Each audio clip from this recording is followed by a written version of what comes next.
오늘 하나님의 말씀은 시편 87편의 말씀입니다. 이 시편의 87편은 고라 자손이 지은 시다라고 기록되어 있지요. 1절은 이렇게 시작합니다. 그의 터전이 성산에 있으며. 이거를 쉬운 성경으로 번역해 놓은 걸 보니까 이렇게 기록되어 있어요. 주께서 거룩한 산 위에 성의 기초를 놓으셨습니다. 이렇게 되세요. 그의 터전이 성산에 있다라는 것은 하나님께서 거룩한 산 위에 성의 기초를 놓으셨다. 이 성은 시온입니다. 시온. 그래서 즉 2절에 보니까 여호와께서 야곱의 모든 거처보다 시온의 문들을 사랑하시는도다. 시온을 사랑하셨다라고 이야기합니다.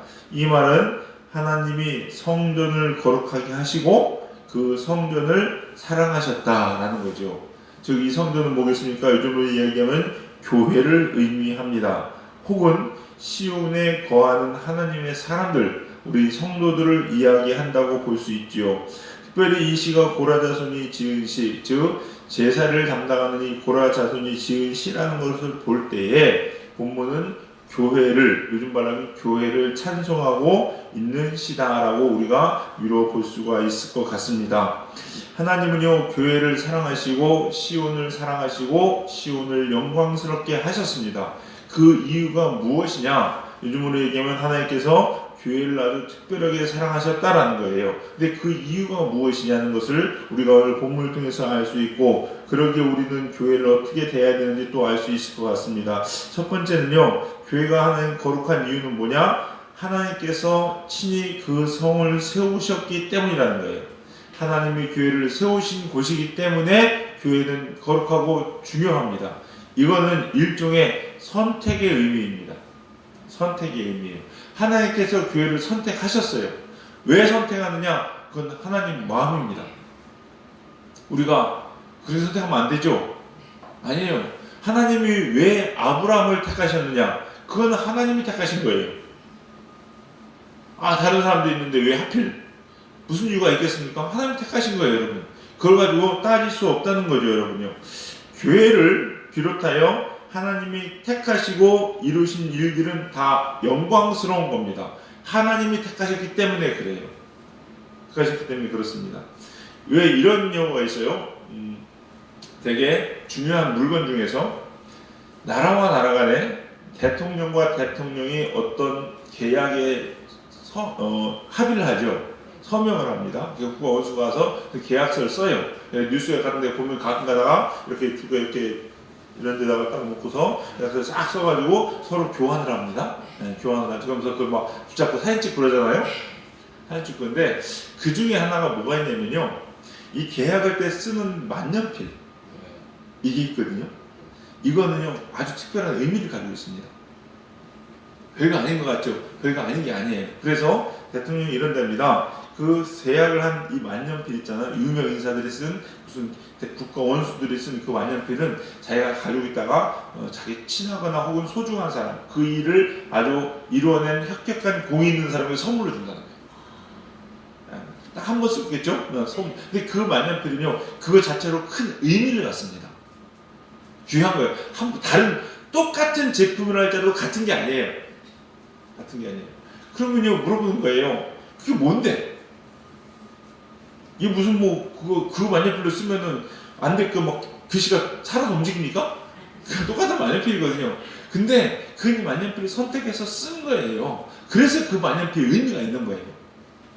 대통령이 그걸 선택했을 뿐이에요. 내가 오늘 이걸로 쓰겠다. 이유가 있어요? 이유가 없어요. 물론 대통령 나름대로는 이유가 있겠지만은 특별히 그거보다도 훨씬 더 질이 좋은 것도 있을 수 있거든요. 근데 중요한 것은 그걸 선택했다는 거죠. 교회도 마찬가지입니다. 하나님께서 교회를 선택하신 거예요. 그 자체로 의미가 있는 겁니다. 그렇기 때문에 교회를 함부로 하면 됩니까? 안 됩니까? 안 됩니다.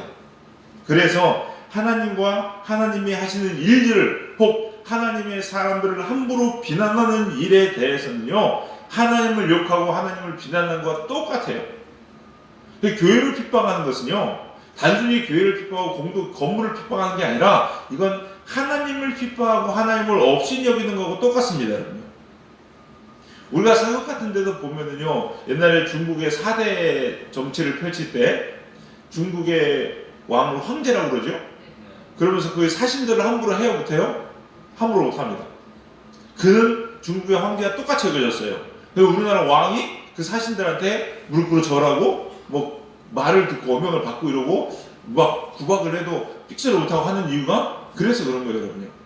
마찬가지입니다. 여러분, 하나님께 택하시고 하나님께서 하시는 일들, 하나님의 교회에 대해서는요, 여러분 이런 마음을 가지고 계셔야 돼요, 여러분요. 이게 하나님께 사랑을 받는 거예요. 함부로 한다, 이거는요 하나님으로 함부로 하는 겁니다. 그래서 우리가 교회를 늘 이런 마음으로 섬기고 대할 수 있는 저와 여러분 되시기를 주님의 이름으로 간절히 축원합니다.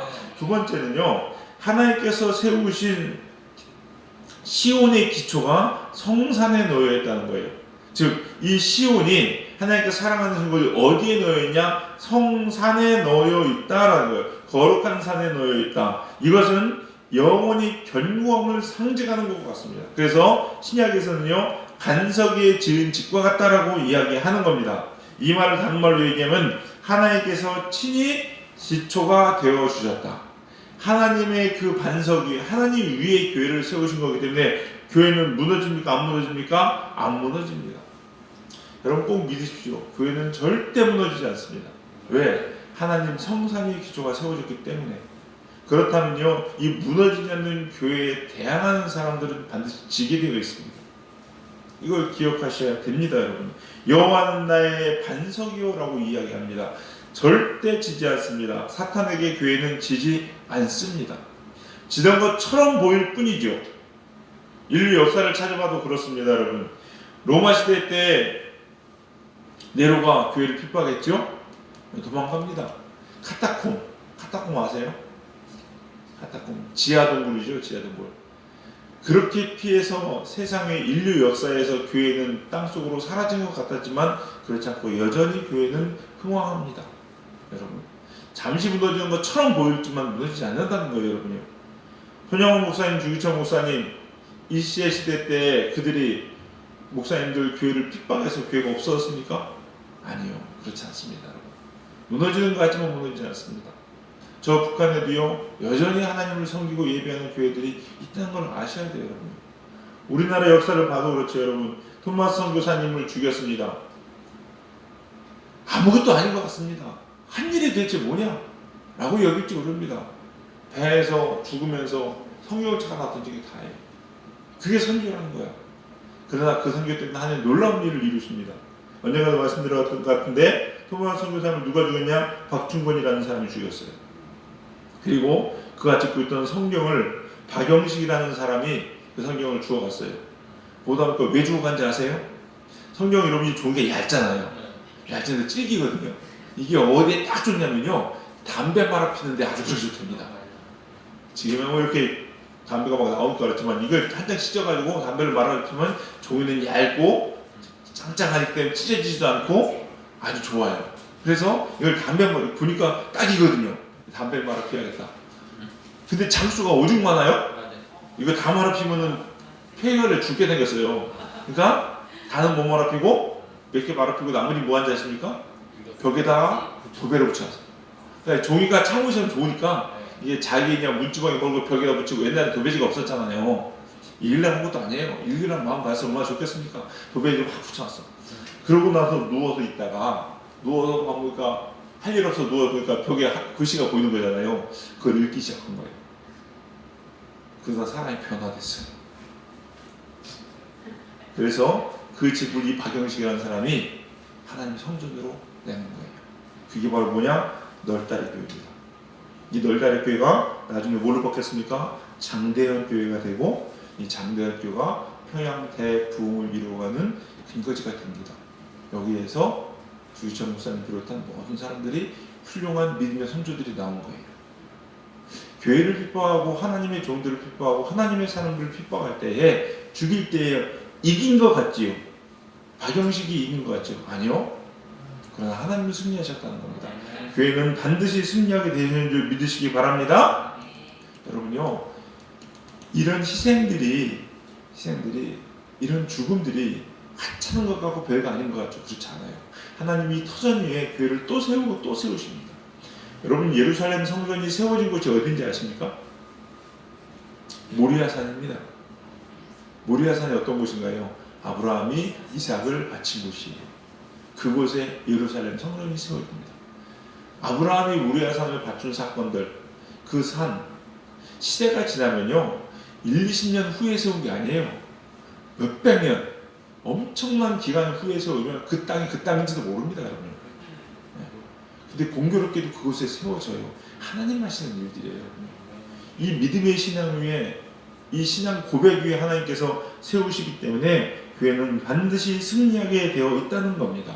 우리 사랑하는 성도님들, 저와 여러분도 마찬가지고 항상 그래서 교회를 사랑하시고 교회가 승리한다는 것을, 더 나아가 여러분의 믿음과 우리가 함께하는 이 공동체가 반드시 승리하는 것을 꼭 기억하시면서 이 믿음으로 교회를 사랑하시고 섬기시고 여러분이 하나님의 몸된 제단으로 살아가시기를 주님의 이름으로 간절히 축원합니다.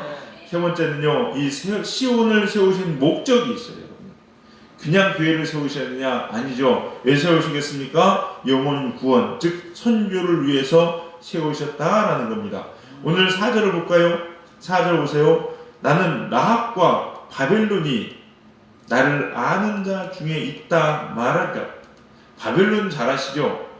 우리가 흔히 성경에서 사탄, 믿지 않아 하나님 공격하는 세력들을 다 바벨론 이렇게 얘기합니다. 근데 이게 하나님을 아는 자 중에 세워졌다는 거예요. 또 보세요. 그 뒤에 보라, 블레셋과 구로와 구스여 다 이방 나라들입니다. 이들이 이것들도 거기서 났다. 어디서 났어요? 하나님의 성전에 났다는 거예요.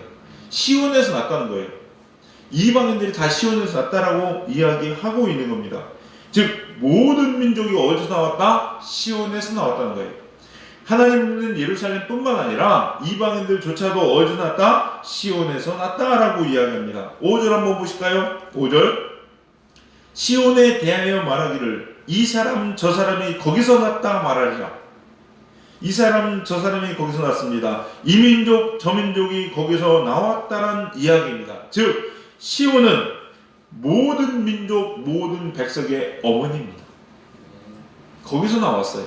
우리가 엄마 뱃속에서 나오잖아요. 그것처럼 이방도 하나님의 교회에서 나왔고 믿지 않는 사람도 하나님의 뱃속에서 하나님의 성내에서 나왔다고 성경은 기록하고 있습니다. 그러면서 지존자가 친히 시온을 세우리라 하는도다 기록하고 있습니다. 즉 하나님께서 시온을 세우신 목적은 뭐냐? 모든 민족의 민족을 어머니의 품으로 돌아오게 한다는 거예요.